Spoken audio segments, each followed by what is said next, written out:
G'day guys, Tom from Purpose Built Moto. Time to get into another build rundown. This time around, we're going to run you through this CBX1000 Cafe Racer that we've just finished up.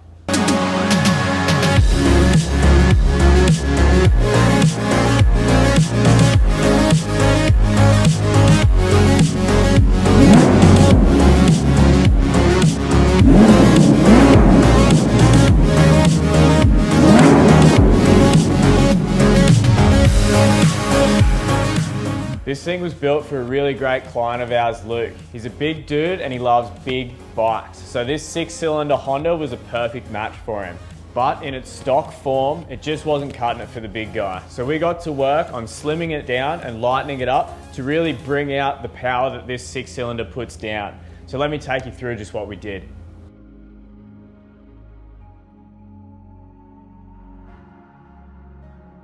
Before we get into the styling work that we've finished up, let's talk about some performance spec. As it rolled off the factory floor, the CBX1000 Pro Link weighed 277 kilos dry. As it sits in front of me now, it's 228. That's nearly 50 kilos that we've dropped off this bike. With a bunch of that excess weight stripped off, the rider wanted to make sure that we could fit a really fat wheel on the back, so we had to do a swing arm swap. The bike now runs a set of specialty John Inch wheels with the 17-120 up front and a 17-180 on the rear. So you can pretty much run sports bike tyres on this old thing now. On the front end, the suspension's been beefed up with a 2013 model Hayabusa front end. This thing's been completely rebuilt to suit the specs of this bike and our rider. Also, with the swing arm swap that we've done on the rear wheel, we've custom built a suspension linkage and used a specially made Öhlins TTX rear shock absorber. The rear suspension linkage on this thing was a really key part of this build for me. The fabrication work that we've done here, I really enjoyed getting done. Once we'd taken the rear of the frame off and fit the new Aprilia swing arm in here, I started to build the suspension, linking it in underneath first and then working out how it would mount up the top. What we did here was rebuild the subframe seat to a hard finish here with a bit of a ducktail and then integrated the suspension mount. All you see here is a single hole and on the other side it's completely seamless. This hole and bar allows the suspension to be bolted in and then some bracing there to make sure it's nice and strong. So the Honda Inline 6 had the top end completely tore down, checked over, and some new CR carbs fitted, all 6 of them. With the carburetors and the custom built exhaust that runs 3-into-1 into 3 mufflers on either side, the CBX1000 puts out 100 horsepower. With the 50 kilos that we've dropped off the overall weight of this thing, you can imagine just how lively this thing is on the road, especially once you start to get it up in the rev range. Now that we knew that this thing was going to perform once it hit the street, it was time to make it look the part. Luke wanted a sort of Street Fighter crossover mixed in with the classic styling on this CBX, which is a bit of a challenge to work with as a brief, but I think we got there in the end.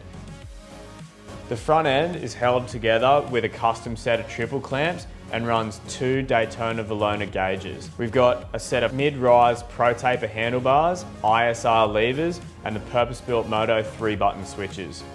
Once we'd pulled the big front fairing off this thing, we were left with a protruding engine out either side of the tank. So I decided to use that opportunity to mount some pretty nasty auxiliary lighting.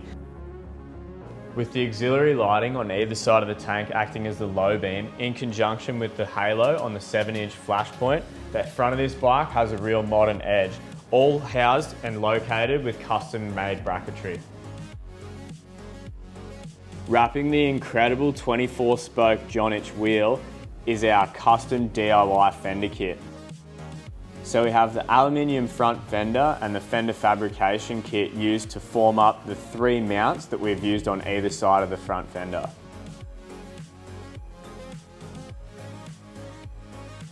So with the rider's seating position moved and also the bars significantly changed, we had to adjust the foot peg position.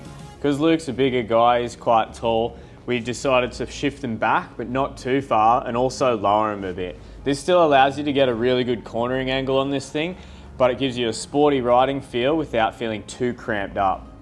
The seat and tail section on this thing was another really key part of the build for me. Because we'd built the subframe from scratch, it gave us the opportunity to hide the cross bracing instead of running a hoop around the tail. That means the frame rails run up and finish flat on the back. The tail section sort of reminiscent of the Shelby Daytona tail, where it flows over the rear and then gets cut off towards the back. With the custom fiberglass tail shaped up to mimic the lines on the tank and the seat trimmed out at Timeless, I got to work on a few little modifications on the tank just to smooth it out a little bit. So these Honda tanks have quite a thin section right at the back here where debris tends to settle over time. So there was a fair few rust holes that we had to repair through this section. The factory seat also comes up and over the tank at this little section here, so we had to do a bit of sheet metal work to smooth all of this out, so we had a nice clean line on the thinner seat. The last thing that we did here was cut out the big filler cap and put a nice recessed filler cap in the top there that finishes smooth. If you ask anyone that's owned a CBX before, generally they'll tell you that the sound was the thing that really got them hooked. And after the test ride, I have to say that I completely agree. Hearing this 6-cylinder roar out the exhaust as you're belting down the road is really, really a great experience. So let me start this thing up so you can hear it run before we get out for a little test ride.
Generally, this is the part where your favorite YouTuber is going to ask you to subscribe to their Patreon.